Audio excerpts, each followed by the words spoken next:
છેલ્લા આ છોકરી છે 8 વર્ષથી કરાટે શીખે છે અને 8 વર્ષથી સતત મહેનત કરે છે કે જે નેશનલમાં ગોલ્ડ આવી અને સાઉથ એશિયન કરાટે ચેમ્પિયનશિપની અંદર જઈ અને ભારતનું પ્રતિનિધિત્વ કરે.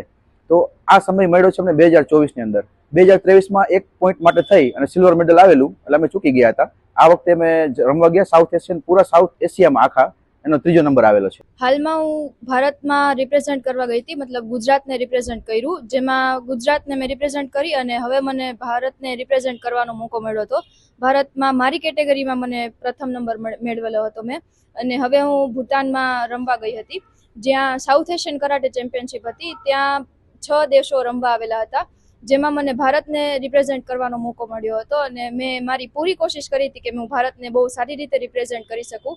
અને ત્યાં મારો 3rd રેન્ક આવેલો છે. મારી સામે શ્રીલંકા અને ભૂટાન 2 દેશની છોકરીઓ સાથે મારું થયું હતું ફાઇટ અને મારો 3rd રેન્ક આવ્યો છે. હું લાયન્સ કરાટે ક્લબની અંડરમાં ટ્રેનિંગ લઉં છું. મારા કોચનું નામ દક્ષા મકવાણા અને નિતેશ મકવાણા છે. મારા કોચ અને મારા લાયન્સ કરાટે ક્લબની સાથે સાથે મારી શાળાનો પણ મને ખૂબ જ એવો ફાળો છે કે જે મને સ્પોર્ટ્સમાં આગળ વધારવા પ્રેરે છે.